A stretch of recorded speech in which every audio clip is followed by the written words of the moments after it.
శుక్లాంబరధరం విష్ణుం శశివర్ణం చతుర్భుజం ప్రసన్నవదనం ధ్యాయేత్ సర్వవిఘ్నోపశాంతయే.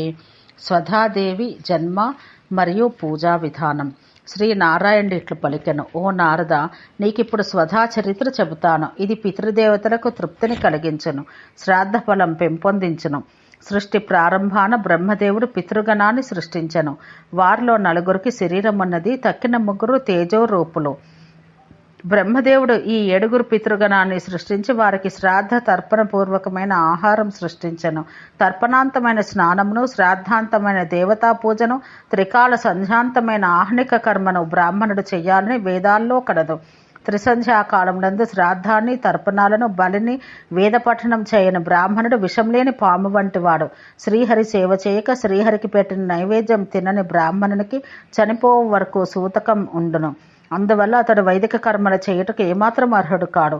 బ్రహ్మదేవుడు పితృదేవతల ఆహారార్థమై శ్రాద్ధ తర్పణాలు సృష్టించిన బ్రాహ్మణులు పిండములు మొదలగు వాటిని ఇచ్చుచున్నా పితృదేవతలకు అవి దక్కలేదు. అందువల్ల పితృదేవతలందరూ ఆకలితో బాధపడుతూ బ్రహ్మదేవుని సభకు వెళ్ళి అక్కడ తమ బాధను విన్నవించుకున్నారు. అప్పుడు బ్రహ్మదేవుడు సుమనోహర రూపయవ్వన సంపన్న శరత్కాల చంద్రుని వంటి కాంతి కలది, విద్యా సుగుణాలు రూపము కలది, రత్నభూషణాలు కలది, పరిశుద్ధమైనది, వరములనిచ్చినది, మంచి లక్షణాలు కలది అగు స్వధాను కన్యను మనసు నుండి సృష్టించను. పద్మముల వంటి పాదములు, ముఖము కల స్వధాదేవుని పితృదేవతలకు భార్యగా బ్రహ్మదేవుడు ఇచ్చెను. స్వధాకారాంతమైన మంత్రాన్ని ఉచ్చరించి పితృదేవతలకు పిండం మొదలగు వారిని ఇవ్వాలని బ్రహ్మదేవుడు బ్రాహ్మణులకు రహస్యంగా ఉపదేశించెను. ఆనాటి నుండి బ్రాహ్మణులు పితృదేవతలకు పిండాది దానమును స్వధాకారాంతముగా చేస్తున్నారు. దేవతలకు ఆహుతులు ఇచ్చినప్పుడు మంత్రాంతమందు స్వాహాకారం ప్రయోగించడం శ్రేష్టం. అట్లే పితృదేవతలకు పిండదానం చేయనప్పుడు స్వధాకారాంతంగా చేయటం మంచిది.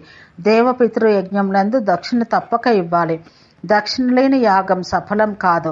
స్వధాదేవి యొక్క వరం వల్ల దేవతలు, పితరులు, బ్రాహ్మణులు మొదలగు వారందరూ సంతోషం పొందిరి.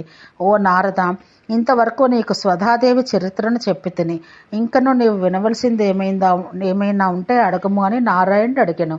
నారదుడు ఇట్లా అడిగెను, శ్రీమన్నారాయణ, నాకు స్వధాదేవి యొక్క పూజా విధానం, ధ్యానం, స్తోత్ర పద్ధతి వినాలని ఉన్నది. వేదార్థ విజ్ఞానవేత్తల్లో శ్రేష్ఠుడా, నాకు వీటిని వివరించము.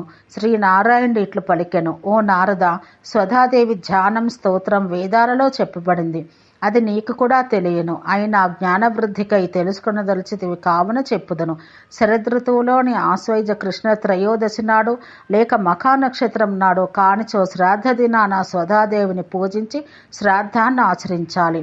బ్రాహ్మణుడు అహంకారంతో శ్రాద్ధం నాడు స్వధాదేవిని పూజించక శ్రాద్ధం చేస్తే అతనికి శ్రాద్ధ తర్పణాల ఫలితం లభించదు. ఎల్లప్పుడూ సుస్థిరమైన యవ్వనం కలది, పితృదేవతలకు, దేవతలకు పూజ్యురాలు, శ్రాద్ధ ఫలితాన్ని ఒసగనది అగు బ్రహ్మ మానసపుత్రికయగు స్వధాదేవికి నమస్కరిస్తున్నాను. ఈ విధంగా స్వధాదేవిని రమ్యమైన కలశమున లేక సాలగ్రామ శిలయందు ఆవాహన చేసుకొని ధ్యానించి మూలమంత్రంతో పాద్యం మొదలగు ఉపచారాలు సమర్పించాలి. ఓం హ్రీం శ్లీం క్లీం స్వధాదేవ్యై స్వాహ అనే మూలమంత్రంచే ఆమెను పూజించి స్తోత్రం చేసి నమస్కరించాలి. బ్రహ్మపుత్రుడవగు నారద, మానవుల యొక్క సమస్త వాంఛలు తీర్చున్నది బ్రహ్మదేవుడు చేసిన స్వధా స్తోత్రం వినుము. బ్రహ్మదేవుడు ఇట్లు పలికెను, స్వధా శబ్దంను ఉచ్చరించినంత మాత్రాన మానవుడు పుణ్యతీర్థములందు స్నానం చేసిన ఫలం పొందును. అతని సమస్త పాపాలు తొలగిపోవును. వాజపేయ యాగం చేసిన ఫలం పొందును. స్వధా స్వధా స్వధా అని 3 మార్లు ఉచ్చరించినంత మాత్రాన శ్రాద్ధ ఫలితాన్ని, సకాలాన తర్పణ చేసిన ఫలాన్ని పొందును. శ్రాద్ధ సమయాన స్వధా స్తోత్రం విన్నవారు 100 శ్రాద్ధాలు చేసిన పుణ్యం పొందును. స్వధాని 3 సార్లు ప్రతిదినం పఠిస్తే భార్యారహితుడు మంచి భార్యను పొందును. నీవు పితృదేవతలకు ప్రాణంతో సమానురాలవు. బ్రాహ్మణ, క్షత్రియ, వైశ్యులకు ప్రాణం వంటి దానవు. శ్రాద్ధమునకు అధిష్టాన దేవతవు. శ్రాద్ధాదుల ఫలితమసగు దానవు. పితృదేవతల సంతోషానికై, ద్విజాతుల సంప్రీతికై, గృహస్థుల సంప్రీతికై, గృహస్థుల అభివృద్ధికై నీవు బయటికి రమ్ము. నీవు నిత్యవు, నిత్య స్వరూపవు, సుగుణ రూపివి. సృష్టి లయములందు నీవు ప్రత్యక్షం అగుదవు, మాయమగుదవు. నీవు వేదములందు ఓంకార రూపిణివిగా నమః, స్వస్తి, స్వాహ, స్వధ, దక్షిణా స్వరూపములతో కీర్తించబడ్డావు. అట్లే నీవు పూర్వకాలం గోలోకాన రాధాదేవి ప్రియసఖి అయిన స్వధ అను గోపికవు. శ్రీకృష్ణుడు నిన్ను స్వవక్షస్థలాన ధరించినందున స్వధ అను పేరు పొందావు. అట్లే శ్రీకృష్ణుని వక్షస్థలాన ఉండగా రాధాదేవి చూసి శపించినందువల్ల నీవు భూలోకానికి వచ్చావు. నీవు శ్రీకృష్ణుని ఆలింగనం చేసుకున్న పుణ్యం వల్ల నాకు మానసపుత్రికగా జన్మించావు. నీకు స్వాహ అను పేరు కూడా కలదు. శ్రీకృష్ణునితో రతి సమయాన ఆహా అనినందున నీకు స్వాహ అను పేరు కలిగింది. రాసమండలాన శ్రీకృష్ణునితో కలిసి మైమరిచి నిద్రిస్తుండగా రాధాదేవి చూసి శపించగా భూలోకానికి చేరావు. శ్రీకృష్ణుని ఆలింగనం చేసుకున్న పుణ్యం వల్ల అగ్నికి భార్యవయ్యావు. స్వాహాదేవి రూపాన ఉండ నీవు మిక్కిలి పవిత్రమైన దానవు. మానవులు దేవతలచే పూజించబడ్డావు. నీ నామోచ్చరణ చేసినంత మాత్రానే మానవులు చేసిన సమస్త పాపాలు తొలగిపోవును. రాధాదేవి ప్రియసఖియగు సుశీల అను గోపిక శ్రీకృష్ణుని ఆలింగనం చేసుకుని అతని దక్షిణ భాగాన ఉన్నందున ఆమె దక్షిణ అయినది. అట్లే రతి కార్యాన దక్షిణాలు కావున ఆమె దక్షిణ అయినది.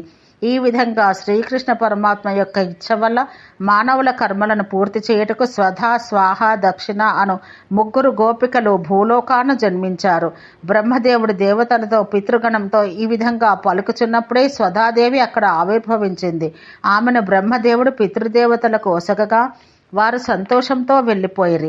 ఈ స్వధా స్తోత్రాన్ని శ్రద్ధతో చదివిన వారు సమస్త తీర్థాలలో స్నానం చేసిన ఫలితాన్ని, వేదాధ్యయనం చేసిన ఫలితాన్ని తప్పక పొందుతారు.